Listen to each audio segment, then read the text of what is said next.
Bom dia, divinos e amados do meu coração. Espero que todos estejam bem, que todos estejam gostando das lições, estejam aproveitando aí ao máximo o tempo para fazer e sem assim muita preocupação, como ele fala. A gente vai falar de novo aqui da lição 8, mas sem preocupação em tentar entender tudo de início, o que está acontecendo. Jesus vai falar isso para a gente bastante aqui hoje na lição 9, que isso é um treino, é um aprendizado. Se a gente já soubesse, não precisava fazer.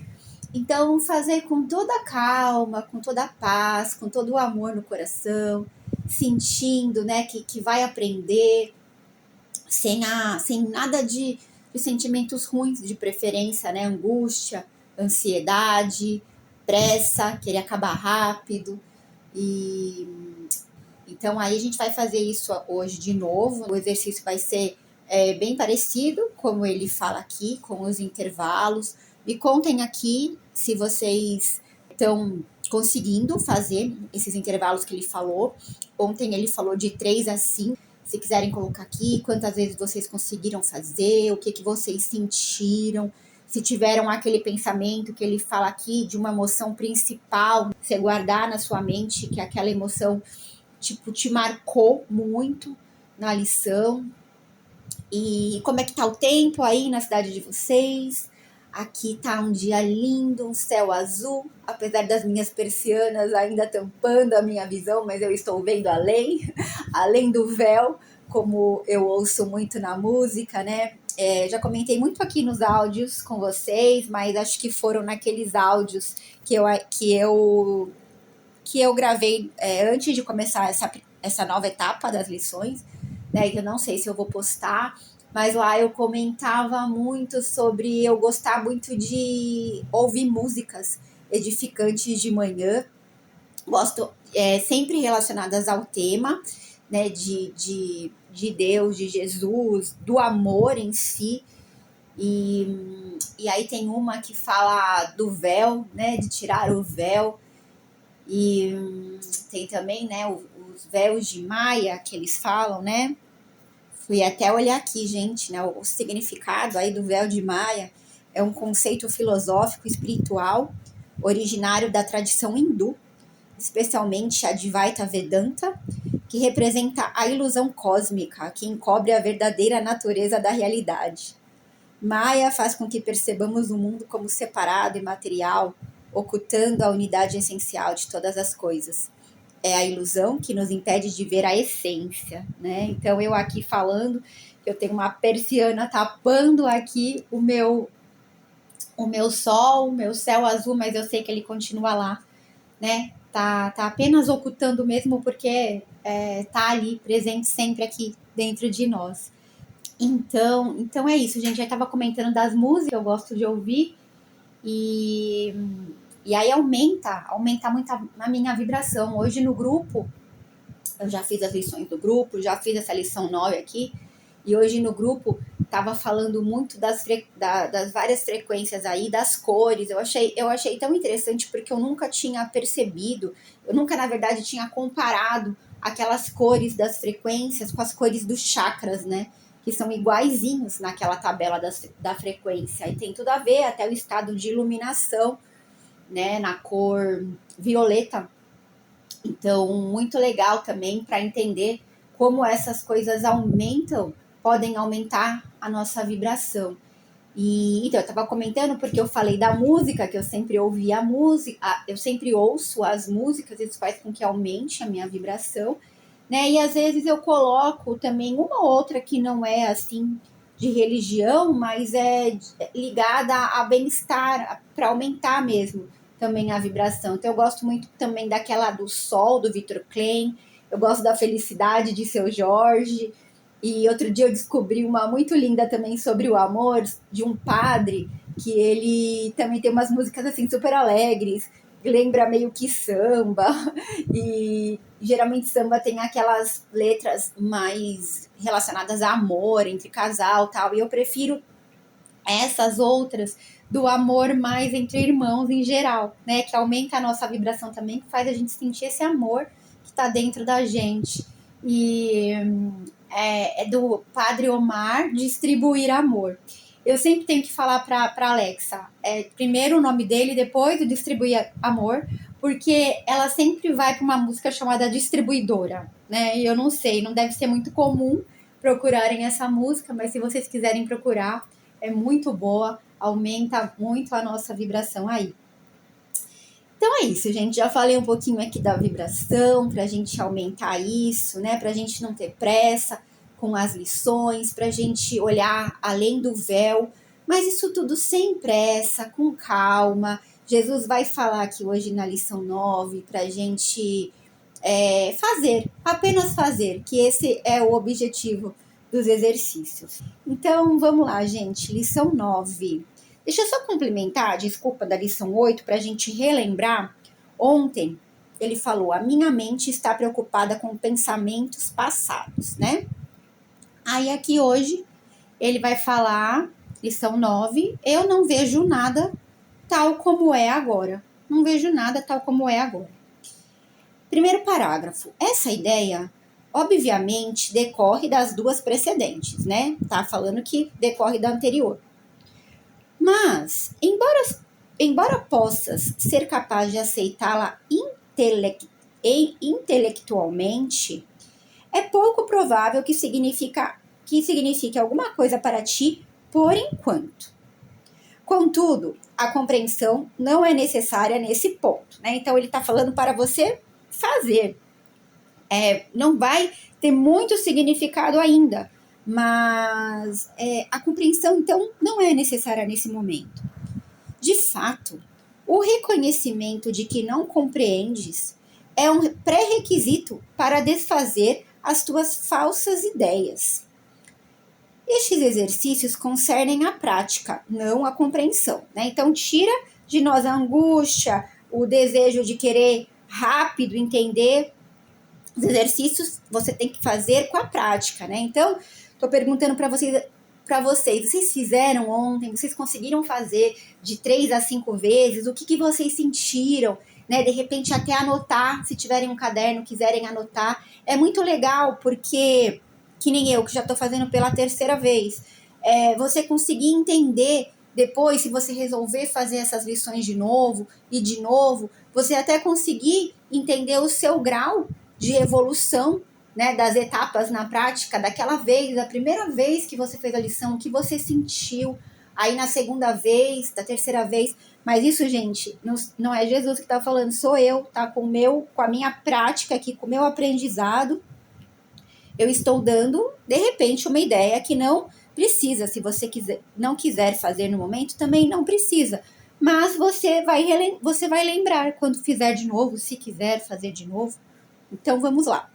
Não precisas praticar aquilo que já compreendes, né? Então, se a gente entendesse tudo, a gente não precisaria praticar.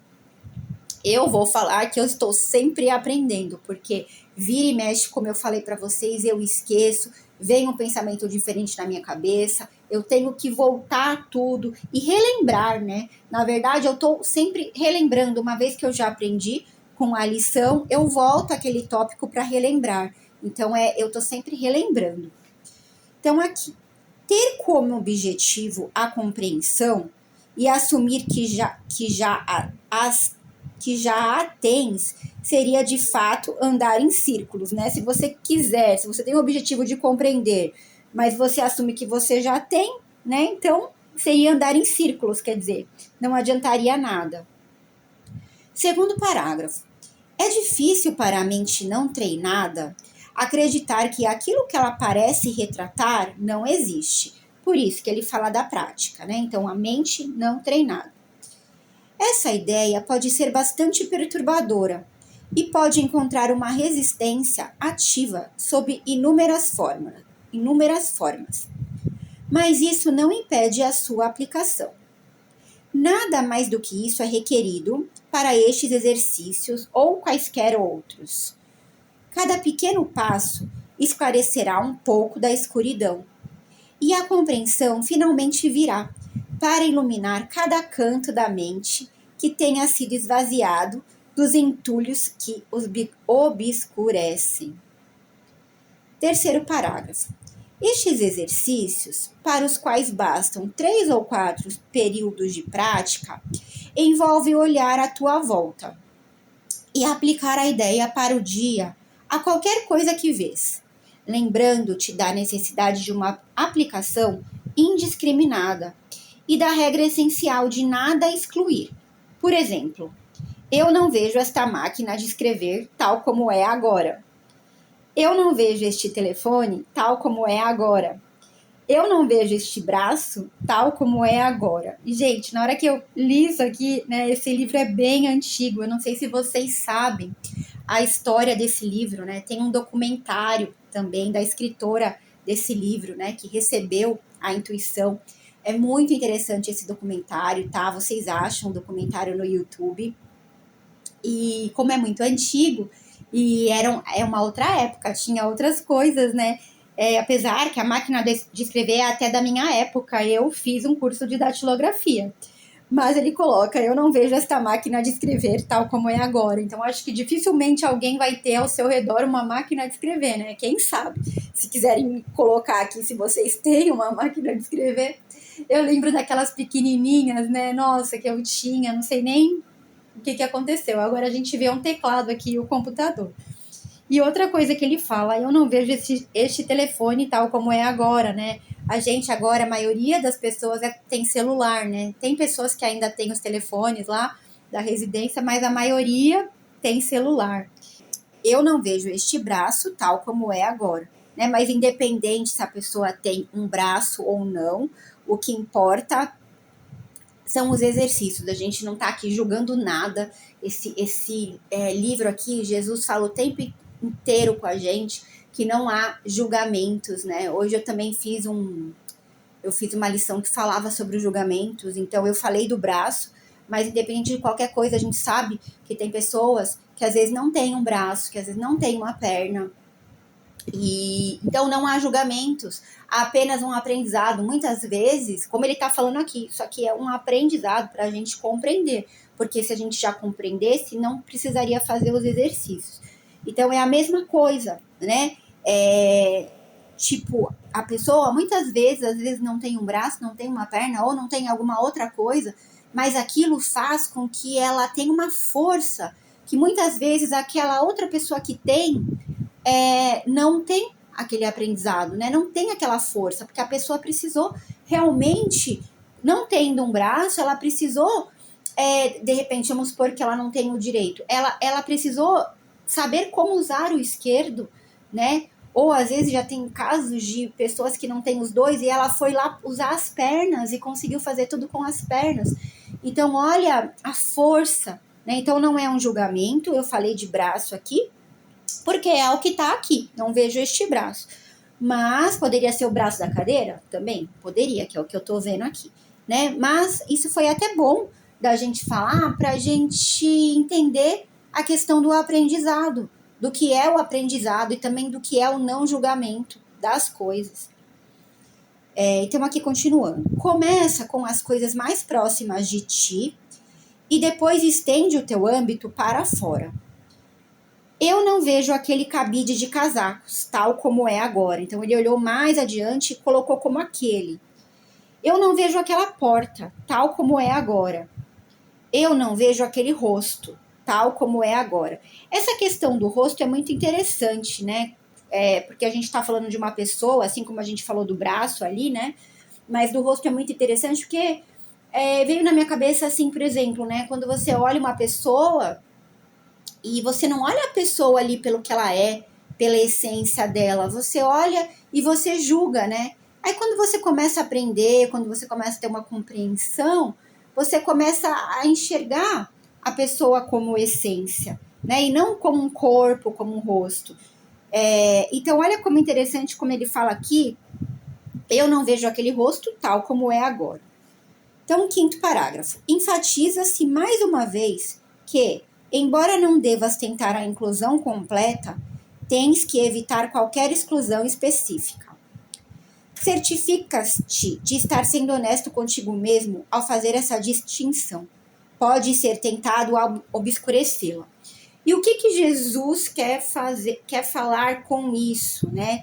Ele não está pedindo para a gente colocar todos os itens que a gente está olhando aqui, mas ele está falando para você evitar, para você não evitar qualquer coisa que às vezes tende para você a ser difícil e você olha para aquilo e você não quer, né? Você não quer porque você sabe que aquilo tem um significado doloroso às vezes e você não quer olhar para aquilo e você exclui aquilo do que você está olhando. Mas para você ser honesto, né, consigo mesmo, ao fazer essa distinção e tentar obscurecer alguma coisa. Então, ser honesto e colocar tudo, né? Colocar tudo, porque isso é um exercício que é para você praticar, se curar, aprender, né? E ressignificar no futuro, que é o que a gente vai aqui começar a entender. Mas isso é bem devagar, né? Como eu falei, a gente não precisa ter pressa, a gente pode fazer as coisas com calma e curtindo mesmo, como eu falei do caderno, se quiser anotar e vendo a evolução, porque é até legal, né, que a gente tenha um objetivo, que a gente tenha uma meta também com isso, de melhorar e não só fazer por fazer, melhorar. Eu muitas vezes tenho um caderno, acho que eu já falei aqui, né, que um diário, e aí às vezes eu escrevo no diário o que aquele dia teve a ver com aquela lição, mas é lógico que assim, se você colocar lá num caderno específico das lições, é mais fácil de você achar, né, do que no meio de um diário, onde você até encontrar aquilo que você quer, às vezes de comparar uma lição ou outra, como eu falei, seria melhor escrever num caderno próprio mesmo. Mas vocês decidem, gente. Vocês têm o livre-arbítrio para decidir o que vocês quiserem. Se vocês quiserem só fazer os exercícios, às vezes também não tem tanto tempo. Então, é tudo no seu momento, tudo de acordo aqui com o nosso tempo linear ainda. Tá bom, gente? Eu espero que vocês tenham gostado da lição de hoje. Foi mais curtinha, né? Mas eu acho que foi muito válida de qualquer forma. E vou adorar os comentários de vocês aqui, se vocês quiserem, tá bom? Então, gente, se vocês gostaram, curtam o vídeo, se inscrevam no canal se ainda não são inscritos. E se quiserem compartilhar com alguém também, vão ajudar também a disseminar esse livro maravilhoso aí de Jesus, tá bom? Fiquem com Deus, um grande beijo no coração de vocês e até amanhã. Tchau, tchau.